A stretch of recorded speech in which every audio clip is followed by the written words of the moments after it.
ನಮಸ್ತೆ, ನನ್ನ ಹೆಸರು Gurulingayya. Welcome to my channel G2 LIC Guru.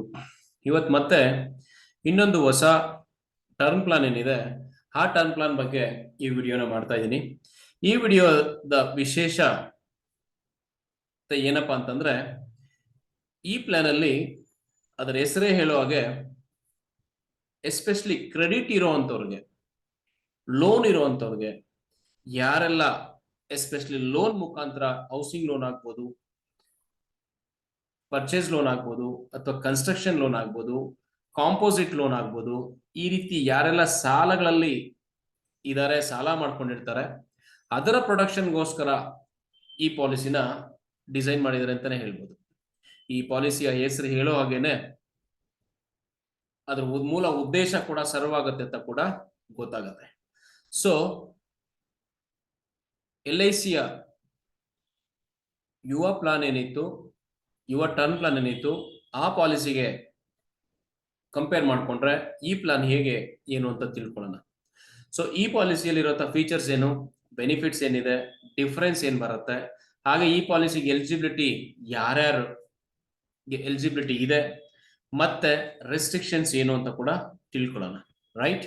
So ಹಾಗಿದ್ರೆ ಬನ್ನಿ ವಿಡಿಯೋನ ಪೂರ್ತಿ ನೋಡೋಣ.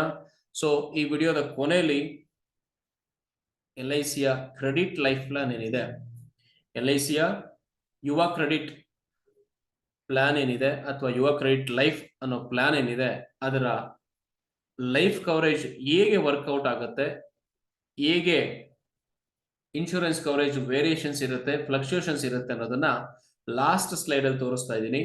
ಅಲ್ಲಿ ತನಕ ವಿಡಿಯೋನ ನೋಡ್ತೀರಾ ಅಂತ ಅನ್ಕೊಳ್ತೀನಿ. ನೋಡಿದ್ರೆ ನಿಮ್ಗೆ ಪೂರ್ತಿ ಅರ್ಥ ಆಗತ್ತೆ. ಸೊ ಖಂಡಿತವಾಗ್ಲೂ ಬನ್ನಿ.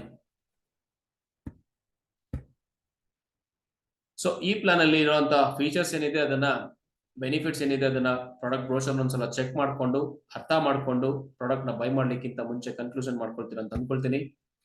ಸೊ ಈ ಪ್ಲಾನ್ ಹೆಸರೇನಪ್ಪಾ ಅಂತಂದ್ರೆ LICಯ ಯುವ ಕ್ರೆಡಿಟ್ ಪ್ಲಾನ್. ಸೊ ಈ ಪಾಲಿಸಿಯ ಹೆಸರು LICಯ ಯುವ ಕ್ರೆಡಿಟ್ ಪ್ಲಾನ್ ಅಥವಾ LICಯ ಯುವ ಕ್ರೆಡಿಟ್ ಲೈಫ್ ಅಂತೇನಿದೆ, ಈ ಪ್ಲಾನ್ ಟೇಬಲ್ ನಂಬರ್ ಬಂದು 877. ಈ ಪಾಲಿಸಿ ಕೂಡ ನಾನ್ ಪಾರ್ಟಿಸಿಪೇಟಿಂಗ್, ಯಾವುದೇ ರೀತಿಯಂತ ಬೋನಸ್ ಅಕ್ಯುಮುಲೇಟ್ ಆಗೋದಿಲ್ಲ, ಮಾರ್ಕೆಟ್ಗೆ ಲಿಂಕ್ಡ್ ಆಗಿರೋ ಪ್ಲಾನ್ ಅಲ್ಲ, ಲೈಫ್ ಇನ್ಶೂರೆನ್ಸ್ ಪಾಲಿಸಿ ಇದು. ಇಂಡಿವಿಜುವಲ್ ಆಗಿ ಬೈ ಮಾಡಬೇಕಾಗಿರುವಂತಹ plan, pure risk plan. So life insurance risk coverage ಅಷ್ಟೇ ಕೊಡುವಂಥದ್ದು ಈ ಪಾಲಿಸಿಯ ಉದ್ದೇಶ ಇದೆ. ಬೆನಿಫಿಟ್ಸ್ ಅಂತ ಕಂಪೇರ್ ಮಾಡ್ಕೊಂಡ್ರೆ, ಬೆನಿಫಿಟ್ಸ್ ಅಂತ ಹೇಳಿಕ್ ಬಂದ್ರೆ, high risk coverage with lease premium ಅಂತ ಹೇಳ್ಬೋದು. ಅತಿ ಕಡಿಮೆ ಆದ ಪ್ರೀಮಿಯಂ ಅಲ್ಲಿ ಎಷ್ಟು ಕಡಿಮೆ ಆಗುತ್ತೋ ಅಷ್ಟು ಕಡಿಮೆ ಪ್ರೀಮಿಯಂ ಅಲ್ಲಿ ಪಾಲಿಸಿನ ಕೊಡ್ತಿದ್ದಾರೆ. Attractive higher sum assured rebates ಕೂಡ ಇದೆ. ನೀವು ಸಮ್ ಅಶ್ಯೂರ್ಡ್ ಜಾಸ್ತಿ ಮಾಡಿದಷ್ಟು ಕೂಡ ನೀವು ಕಟ್ಟುವಂತ ಪ್ರೀಮಿಯಂ ಏನಿದೆ ಅದ್ರ ಕಡಿಮೆ ಆಗ್ತಾ ಹೋಗುತ್ತೆ. 37% ವರೆಗೂ ಅನಲೈಸ್ಡ್ ಪ್ರೀಮಿಯಂ ಏನಿದೆ ಅಲ್ಲಿ ತನಕ ಪ್ರೀಮಿಯಂ ಕಡಿಮೆ ಆಗುವಂತ ಸಾಧ್ಯತೆ ಇರುತ್ತೆ ನೀವು 5 ಕೋಟಿಯಷ್ಟು ಸಮ್ ಅಶ್ಯೂರ್ಡ್ ಅನ್ನ ಬೈ ಮಾಡಿದ್ರೆ. ಮತ್ತೆ ಈ ಪಾಲಿಸಿಲಿ ಇರುವಂತ ಡೆತ್ ಬೆನಿಫಿಟ್ಸ್ ಆಪ್ಷನ್ ಏನಪ್ಪಾ ಅಂತಂದ್ರೆ, ಈ ಪಾಲಿಸಿಯಲ್ಲಿ ಡಿಕ್ರೀಸಿಂಗ್ ಸಮ್ ಅಶ್ಯೂರ್ಡ್ ಬರುತ್ತೆ.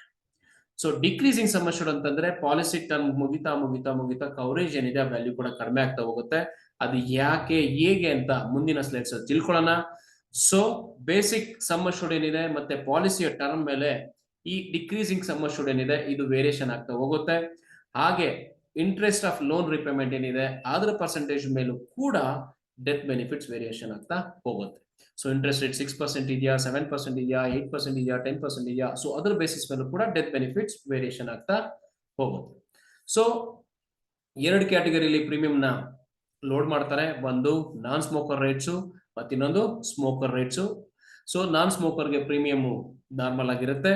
ಸ್ಮೋಕರ್ ರೇಟ್ಸ್ಗೆ ಮೆಡಿಕಲ್ ಚೆಕ್ಅಪ್ ಆದ್ಮೇಲೆ ಮೆಡಿಕಲ್ ಅಲ್ಲಿ ಬಂದಂತ ಇನ್ವೆಸ್ಟಿಗೇಷನ್ಸ್ ಪ್ರಕಾರ ಪ್ರೀಮಿಯಂ ನ ಡಿಸೈಡ್ ಮಾಡ್ಲಿಕ್ಕೆ ಆಗತ್ತೆ. ಸೊ ಪ್ರೀಮಿಯಂ ಪೇಮೆಂಟ್ ಕೂಡ ಬಹಳ very flexible premium payment options ಇದೆ. ಇದರಲ್ಲೂ ಕೂಡ ನೀವು ಲಿಮಿಟೆಡ್ ಪೇಮೆಂಟ್ ಅಲ್ಲಿ ಕಟ್ಕೋಬಹುದು. ಸಿಂಗಲ್ ಪ್ರೀಮಿಯಂ ಪೇಮೆಂಟ್ ಬರುತ್ತೆ. ಆಕ್ಚುಲಿ ರೆಗ್ಯುಲರ್ ಪೇಮೆಂಟ್ ಸಿಗೋದಿಲ್ಲ ನಿಮಗೆ.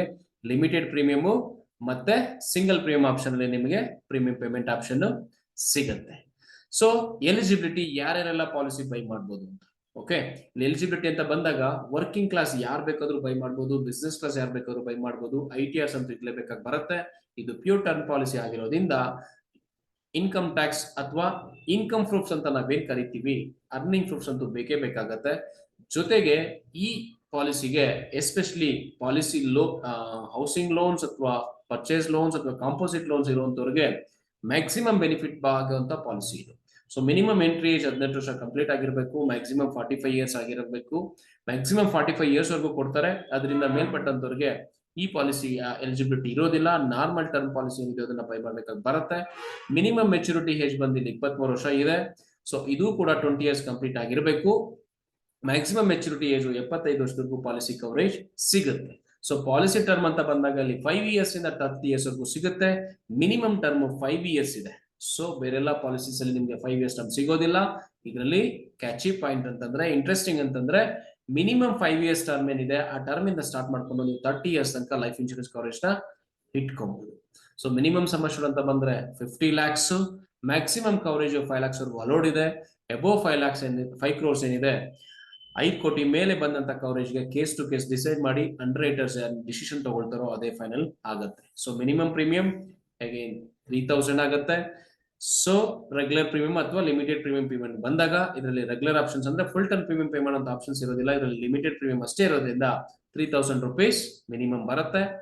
ಸೊ ಅದು ಕೂಡ 2400 rupees ಆಗುತ್ತೆ ಕೆಲವೊಂದಷ್ಟು ಕ್ಲಾಸ್ ಕಂಡೀಷನ್ಸ್ ಮೇಲೆ, ಅದನ್ನು ನೋಡೋಣ. ಸೊ ಮಿನಿಮಮ್ ಪ್ರೀಮಿಯಂ ಅಂತ ಬಂದಾಗ 13,000 ಏನಿದೆ ಆ 13,000 rupees ಸಿಂಗಲ್ ಪ್ರೀಮಿಯಂ ಪೇ ಮಾಡಬೇಕಾಗಿ ಬರುತ್ತೆ. ಮಿನಿಮಮ್ 30,000 ಪ್ರೀಮಿಯಂ ಇಂದ ನೀವು ಲೈಫ್ ಇನ್ಶೂರೆನ್ಸ್ ಕವರೇಜ್ ನ ಸ್ಟಾರ್ಟ್ ಮಾಡಬಹುದು. ಹಾಗೆ 8,040 rupees ಕೂಡ ಮಿನಿಮಮ್ ಕವರೇಜ್ ಬರುತ್ತೆ ಕೆಲವೊಂದಷ್ಟು ಸಮ್ ಅಶ್ಯೂರ್ಡ್ಸ್ಗೆ. ಅದನ್ನ ಕೇಸ್ ಟು ಕೇಸ್ ಡಿಸೈಡ್ ಮಾಡ್ಲಿಕ್ಕೆ ಆಗತ್ತೆ. ಸೊ ಪ್ರೀಮಿಯಂ ಪೇಮೆಂಟ್ ಟರ್ಮ್ ಏನಿದೆ ಫಾರ್ ಸಿಂಗಲ್ ಪ್ರೀಮಿಯಂಗೆ 5 ವರ್ಷದಿಂದ 30 ವರ್ಷದ ಪಾಲಿಸಿ ಟರ್ಮ್ ಅಲೋಡ್ ಇದೆ. ಸೊ ಮ್ಯಾಕ್ಸಿಮಮ್ 30 ಇಯರ್ಸ್ ಅಷ್ಟು ಪಾಲಿಸಿ ಕವರೇಜ್ ನ ಟರ್ಮ್ ನ ಇದರಲ್ಲಿ ಆಫ್ ಮಾಡ್ಬೇಕಾಗಿ ಬರುತ್ತೆ, ಆಫ್ ಮಾಡಬಹುದು. ಹಾಗೆ ಲಿಮಿಟೆಡ್ ಪ್ರೀಮಿಯಂಗೆ ಅಂತ ಬಂದಾಗ ನೀವು 5 ವರ್ಷ ಪ್ರೀಮಿಯಂ ನ ಕಟ್ಬಿಟ್ರೆ 10 ರಿಂದ 30 ವರ್ಷದ ಪಾಲಿಸಿ ಟರ್ಮ್ ತಗೋಬಹುದು. 10 ವರ್ಷ ಪ್ರೀಮಿಯಂ ಕಟ್ಬಿಟ್ರೆ 15 ವರ್ಷದಿಂದ 30 ವರ್ಷ ತಗೋಬಹುದು. 15 ವರ್ಷ ಕಟ್ಬಿಟ್ರೆ 25 ವರ್ಷದಿಂದ 30 ವರ್ಷದವರೆಗೂ ಪಾಲಿಸಿ ಟರ್ಮ್ ಸಿಗುತ್ತೆ. ಸೊ ಇಲ್ಲಿ ನೀವು ಪ್ರೀಮಿಯಂ ನ yearly once, half yearly once ಅಥವಾ ಸಿಂಗಲ್ ಪ್ರೀಮಿಯಂ ಮುಖಾಂತರ ಕೂಡ ಪೇ ಮಾಡಬಹುದು. ಈ ಆಪ್ಷನ್ ಮುಖಾಂತರ ಪೇ ಮಾಡೋದ್ರ ಮುಖಾಂತರ ನಿಮ್ಮ ಪ್ರೀಮಿಯಮ್ಸ್ ಏನಿದೆ ಆ ಪ್ರೀಮಿಯಮ್ಸ್ ನ ಕೂಡ ಕಡಿಮೆ ಮಾಡ್ಕೋಬಹುದು, ರೈಟ್. ಹಾಗೆ ಇಲ್ಲಿರುವಂತ ಅಡಿಷನಲ್ ಕ್ಲಾಸ್ ಏನಿದೆ ಇದ್ರ ಬೇಸಿಸ್ ಮೇಲೆ ಹೋದಾಗ ಸ್ಪೆಷಲ್ ಕನ್ಸಿಡರೇಷನ್ ಒಂದಿದೆ ಈ ಪಾಲಿಸಿಯಲ್ಲಿ. ಮಿನಿಮಮ್ ಬೇಸಿಕ್ ಸಮ್ ಅಶ್ಯೂರ್ಡ್ ಬಂದು ₹20 lakhs to 35 lakhs, ಏಜ್ 21 ವರ್ಷ ಮೇಲ್ಪಟ್ಟು 45 ವರ್ಷ ಒಳಗಡೆ ಇರುವಂತವ್ರಿಗೆ ನೀಡ್ ಬೇಸ್ಡ್ ಇನ್ಶೂರೆನ್ಸ್ ಏನಿದೆ ಅದನ್ನ ಪ್ರೊವೈಡ್ ಮಾಡ್ತಿದ್ದಾರೆ. ನೀಡ್ ಬೇಸ್ಡ್ ಇನ್ಶೂರೆನ್ಸ್ ಅಂತಂದ್ರೆ ಅವರ ಲೋನ್ ವ್ಯಾಲ್ಯೂ ಏನಿದೆ, ಸೊ ಲೋನ್ಗೆ ಪ್ರಪೋರ್ಷನೇಟ್ ಆಗಿ ಕವರ್ ಆಗೋ ರೀತಿಯಲ್ಲಿ ಲೋನ್ ಏನಾದ್ರು ಇದ್ರೆ ಆ ನೀಡ್ ಬೇಸ್ಡ್ ಇನ್ಶೂರೆನ್ಸ್ ನ ಪ್ರೊವೈಡ್ ಮಾಡ್ಲಿಕ್ಕಾಗತ್ತೆ. ಅದು ಕೂಡ ಅಪ್ರೂವಲ್ ಬೇಕಾಗತ್ತೆ. So subject to approved sanction loan from the approved financial institutions ಅಥವಾ national bureau of financial corporation. So ಈ ಕಡೆಯಿಂದ ನೀವು ಅಪ್ರೂವಲ್ ತಗೊಂಡ್ಬರ್ಬೇಕಾಗಿ ಬರುತ್ತೆ. ಆ ಸಬ್ಜೆಕ್ಟ್ ಅಪ್ರೂವಲ್ ಸಿಕ್ಕಿದ್ರೆ ಈ ನೀಡ್ ಬೇಸ್ಡ್ ಇನ್ಶೂರೆನ್ಸ್ ಕವರೇಜ್ ಏನಿದೆ ಅದನ್ನ ಆಪ್ಟ್ ಮಾಡ್ಬೋದು. ಆ ರೀತಿ ಆಪ್ಟ್ ಮಾಡೋದ್ರಿಂದ ಏನಪ್ಪಾ ಅಂತಂದ್ರೆ ನಿಮ್ಗೆ ಪ್ರೀಮಿಯಮ್ಸ್ ಇನ್ನು ಕಡಿಮೆ ಅಥವಾ ಕಸ್ಟಮೈಸ್ಡ್ ಆಗಿ ನಿಮ್ಗೆ ಅನುಕೂಲ ಆಗೋ ರೀತಿಯಲ್ಲಿ ಪ್ರೀಮಿಯಮ್ಸ್ ನ ಮಾಡಿಫೈ ಮಾಡ್ಕೊಳ್ಳುವಂತ ಅವಕಾಶ ಇದೆ.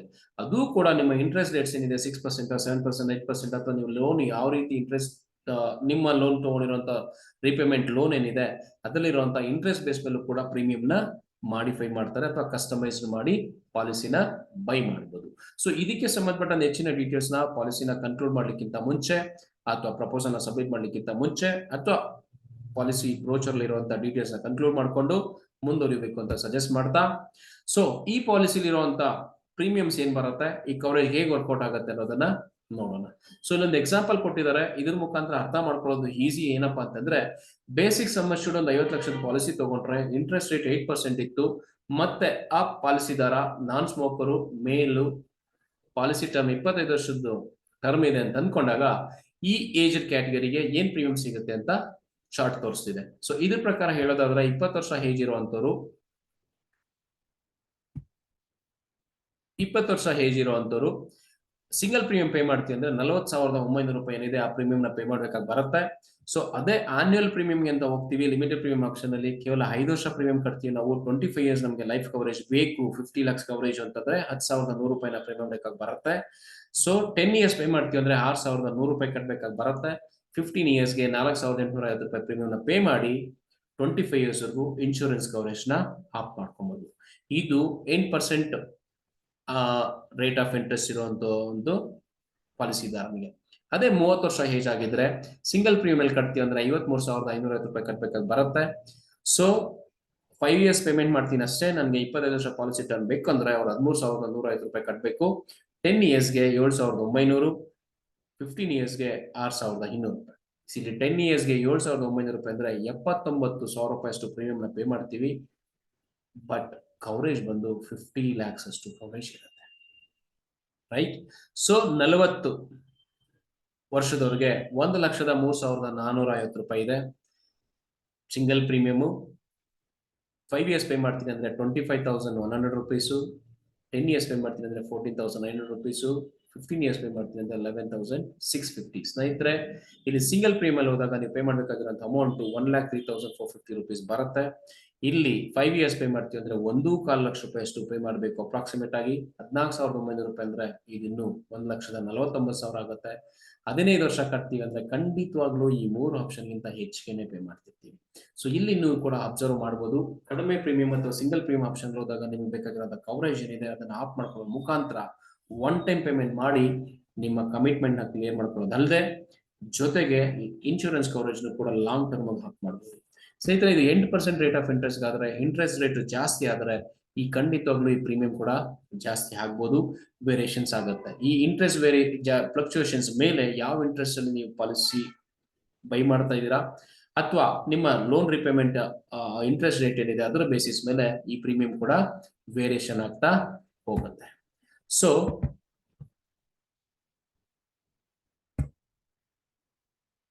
ಇದಾದ್ಮೇಲೆ ಲೈಫ್ ಇನ್ಶೂರೆನ್ಸ್ ಕವರೇಜ್ ಹೇಗೆ ವರ್ಕೌಟ್ ಆಗುತ್ತೆ ಅಂತ ನೋಡೋಣ. ಸೊ ಈ ವಿಷಯಕ್ಕೆ ಬಂದಾಗ ಲೈಫ್ ಇನ್ಶೂರೆನ್ಸ್ ಕವರೇಜ್ ಈ ಪಾಲಿಸಿಲಿ ಡಿಕ್ರೀಸಿಂಗ್ ಸಮ್ ಅಶ್ಯೂರ್ಡ್ ಅಂತ ಹೇಳಿರೋ ಹಾಗೆ ಹೇಗೆ ಕವರೇಜ್ ಸಿಗುತ್ತೆ ಅಥವಾ ಯಾವ ಪ್ರಪೋರ್ಷನ್ ಡಿಕ್ರೀಸ್ ಆಗುತ್ತೆ ಅನ್ನೋದನ್ನ ಈ ಚಾರ್ಟ್ ಮುಖಾಂತರ ನೋಡ್ಬೋದು. ಮೊದಲೇ ಹೇಳಿರೋ ಹಾಗೆ ಲೈಫ್ ಇನ್ಶೂರೆನ್ಸ್ ಕವರೇಜ್ ಡಿಕ್ರೀಸ್ ಹೇಗಾಗುತ್ತೆ ಅನ್ನೋದನ್ನ ಲಾಸ್ಟ್ ಸ್ಲೈಡ್ ಅಲ್ಲಿ ಹೇಳ್ತೀನಿ ಅಂತ ಹೇಳಿದ್ದೆ. ಈ ಸ್ಲೈಡ್ ಅಲ್ಲೇ ಎಕ್ಸ್ಪ್ಲೇನ್ ಮಾಡ್ತಾ ಇರೋ ಪ್ರಕಾರ ಸ್ಯಾಂಪಲ್ ರಿಸ್ಕ್ ಕವರೇಜ್ ಶೆಡ್ಯೂಲ್ ಇದು. ಸೇಮ್ 25 years, ಇಂಟ್ರೆಸ್ಟ್ ರೇಟ್ 8% ಇರುವಂತವ್ರಿಗೆ. ಸೊ ಪಾಲಿಸಿ ಮಾಡಿಸಿದಂತ ಮೊದಲನೇ ವರ್ಷ 10 ವರ್ಷದ ಟರ್ಮ್ ಇದ್ರೆ ಅಥವಾ ಪಾಲಿಸಿ ಟೆನ್ಯೂರ್ 25 ವರ್ಷ ಇರುತ್ತೆ. ಮೊದಲ ಟೈಮ್ ಅಲ್ಲಿ ಕಾಣಿಸ್ತಿರುವಂತಹ ಈ ಕಾಲಮ್ ಏನಿದೆ, ಮೊದಲನೇ ವರ್ಷದಲ್ಲಿ 1,000 ರೂಪೀಸ್ ಸಮ್ ಅಶ್ಯೂರ್ಡ್ ಇರುತ್ತೆ. ಸೊ ಅದಾದ್ಮೇಲೆ 986.32 ರೂಪೀಸ್ ಆಗುತ್ತೆ, 971.55 ಪೈಸಾ, 955 ರೂಪೀಸ್ 0.59 ಪೈಸಾ, ಸೊ 930 ರೂಪೀಸ್. ಹೀಗೆ ಗ್ರಾಜುಯಲ್ ಆಗಿ ರಿಡಕ್ಷನ್ ಆಗ್ತಾ ಹೋಗುತ್ತೆ. ಸೊ ಒಂದು ನಿಯಮಿತವಾದ ರೀತಿಲಿ ಇನ್ಶೂರೆನ್ಸ್ ಕವರೇಜ್ ಏನಿದೆ ಕಡಿಮೆ ಆಗ್ತಾ ಹೋಗುತ್ತೆ. ನೋಡ್ಬೋದು 11 ವರ್ಷ, 12 ವರ್ಷ, 13, 14, 15, 16, 17 ಹೀಗೆ 25. ಸೊ ಲಾಸ್ಟ್ ಅಲ್ಲಿ ಬರ್ತಾ ಕೂಡ 25 ಕೂಡ ಈ ವ್ಯಾಲ್ಯೂ ಇದೆ. ಸೊ 1,000 ರೂಪೀಸ್ ಅಂದ್ರೆ ಒಂದು ಬೇಸಿಕ್ ಸಮ್ ಅಶ್ಯೂರ್ಡ್ 50 lakhs ಅಂತ ಕವರೇಜ್ ಸ್ಟಾರ್ಟ್ ಆಗಿರುವಂತದ್ದು ಕೊನೆಗೆ ಗ್ರಾಜುಯಲ್ ಆಗಿ ರೆಡ್ಯೂಸ್ ಆಗ್ತಾ ಬರ್ತಾ ಇಲ್ಲಿ ಒಂದು ಮಿನಿಮಮ್ ಕವರೇಜ್ ಇರುತ್ತೆ. ಸೊ ಅಕಸ್ಮಾತ್ ಆಗಿ ಪಾಲಿಸಿದಾರ ಏನಾದ್ರು ಈ ವರ್ಷಗಳಲ್ಲಿ ಎಲ್ಲಾದ್ರೂ ಡೆತ್ ಆದ್ರೆ ಈ ವ್ಯಾಲ್ಯೂ ಏನಿದೆಯೋ ಇದಕ್ಕೆ ಪ್ರಪೋರ್ಷನೇಟ್ ಆಗಿ ಇನ್ಶೂರೆನ್ಸ್ ಕವರೇಜ್ ನ ನಾಮಿನಿಗೆ ಪೇ ಮಾಡ್ತಾರೆ. ಸೊ ಯಾವ ವರ್ಷದಲ್ಲಿ ಡೆತ್ ಆಗುತ್ತೆ ಆ ಬೇಸಿಸ್ ಮೇಲೆ ಪ್ರಪೋರ್ಷನೇಟ್ ಲೈಫ್ ಇನ್ಶೂರೆನ್ಸ್ ಕವರೇಜ್ ನ ಪೇ ಮಾಡ್ತಾರೆ. ಅಕಸ್ಮಾತ್ ಆಗಿ ಡೆತ್ ಆಗ್ಲಿಲ್ಲ ಅಥವಾ ನಾನು ಪಾಲಿಸಿನ ವಿತ್ಡ್ರಾ ಮಾಡ್ಕೊಳ್ತೀನಿ ಅಂತಂದ್ರು ಕೂಡ ಆ ಆಪ್ಷನ್ ಅನ್ಕ್ಲೈಮ್ಡ್ ಏನಿದೆ ಇನ್ಶೂರೆನ್ಸ್ ಯೂಸ್ ಆಗ್ತಾ ಇರುವಂತಹ ಇನ್ಶೂರೆನ್ಸ್ ಪ್ರೀಮಿಯಂ ಏನಿದೆ ಈ ಪ್ರೀಮಿಯಂ ವ್ಯಾಲ್ಯೂನ ಅವತ್ತಿನ ಪ್ರಕಾರ ಕ್ಯಾಲ್ಕುಲೇಷನ್ ಮಾಡಿ ವಿತ್ಡ್ರಾ ಮಾಡ್ಕೋಬಹುದು. ಅದು ಕೂಡ ಆಪ್ಷನ್ ಇದೆ. ಬಟ್ ಆ ಆಪ್ಷನ್ ಹೋದ್ಮೇಲೆ ನಿಮ್ಗೆ ಮತ್ತೆ ಲೈಫ್ ಇನ್ಶೂರೆನ್ಸ್ ಕವರೇಜ್ ಸಿಗೋದಿಲ್ಲ. ಸೊ ಅತಿ ಕಡಿಮೆ ಪ್ರೀಮಿಯಂ ಅಲ್ಲಿ ಸಿಗ್ತಿರುವಂತ ಈಗಿನ ಟರ್ಮ್ ಪ್ಲಾನ್ ಅಂತಂದ್ರೆ ಇದೆ ಅಂತ ಹೇಳಬಲ್ಲೆ.